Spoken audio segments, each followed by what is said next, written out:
I'm Rose with today's Tuesday teaching tip. Today's teaching tip is lesson 4 in a series of lessons that I've been sharing with you about teaching the conventions of writing. By the conventions of writing, I mean the rules of writing. All of those rules like capitalization, punctuation, sentence structure, word usage, parts of speech, everything under the writing umbrella that are the rules of good writing. And with this approach, I got the idea from Jeff Anderson's book, Everyday Editing. And this approach is a series of invitations. These invitations are inviting students into the world of writing through the writer's eye. We look at well-crafted sentences in published pieces of work, and we deconstruct these well-crafted sentences that authors have written into their basic parts. So then students can craft sentences and imitate them, imitate the ones that we're looking at from these published authors. And so by taking these sentences apart and looking at their rules, the rules that these authors followed, students learn these capitalization, punctuation, word usage, sentence structure, rules by looking at good writing.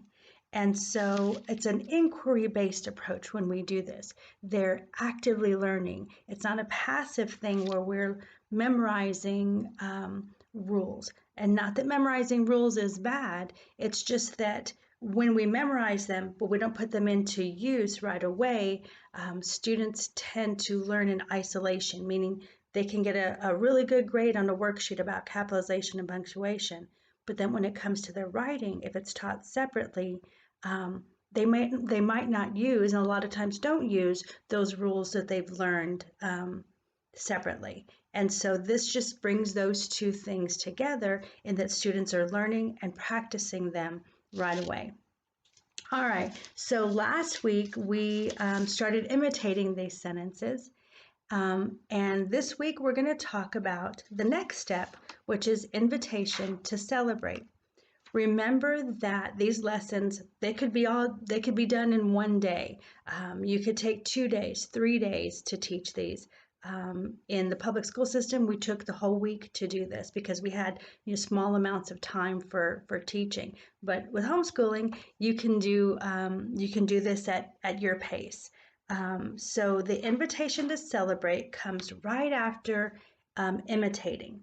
This is an important thing to focus on because when our students imitate these sentences, at first they may not be very successful. So we have to look at what they did well and what we can help them with. So we have to look at this approach, invitation to celebrate, by sharing successes. What did they do right? Maybe the focus lesson, they didn't get it so much, but they got capitalization and they got punctuation correct. So we're going to celebrate those successes. So we're operating on, like the paper says here, on a positive, not a deficit model.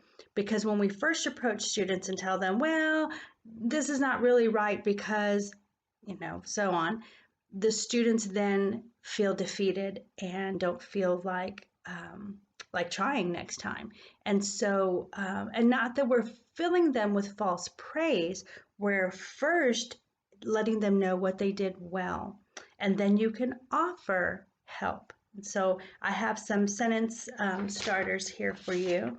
I like how you capitalized and punctuated the sentences. Or you did a great job with writing a complete sentence.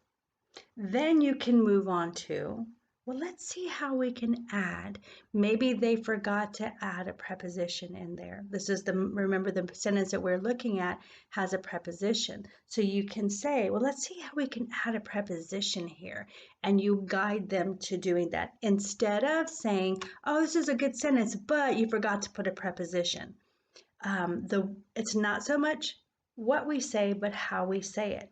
Both of those statements are going to have the final outcome that you want, your student practicing prepositions in a sentence, but one of them is going to make the student feel successful, like a good writer, like they can do this.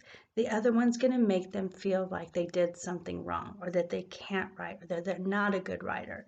And so you can also use this sentence. Let's see how we can fix this. Help me find out a way that we can do this to your sentence. And so we take an it's not broken or it's not wrong approach.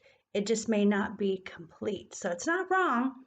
Your sentence isn't wrong. It's just not complete. How can we finish it so that it models the sentence we're looking at this week? So this invitation to celebrate is a really important part of writing. I do this in all my approaches to teaching, whether it's my son answering a question, a history question, or a science question. Anytime he's writing something or he's doing something, I take this approach. I like this. Tell me more about this, or help me understand this. How can we add this? And so, like I said, you have the same outcome, and it's not false praise, but it opens up the writer up to suggestions, to help, instead of, well, you forgot this. Now, invitation to celebrate is really quick. You're letting them know what they did well and helping them find out how to finish completing that sentence, or how to craft it in a way that fits that model sentence for the week. And that's it. Really quick. So the invitation to celebrate probably shouldn't take an entire day, and I would actually do it right after you imitate. This approach to teaching grammar, teaching language arts, it seems like it seems too easy to do. Well, I already spent a lot of money on the curriculum that I already have. If you have any of these questions like that and aren't really sure how this is going to work, or want some proof as to how well it works for others, I have that here with me, and you are welcome to sign up for a writer's workshop consultation, and I can walk you through this process to where you feel comfortable, to where you can learn how to use it with your existing curriculum, or you can look into how to use it to develop a language arts curriculum for your students. Until then, have a great week. Enjoy your holidays, and I'll see you next Tuesday.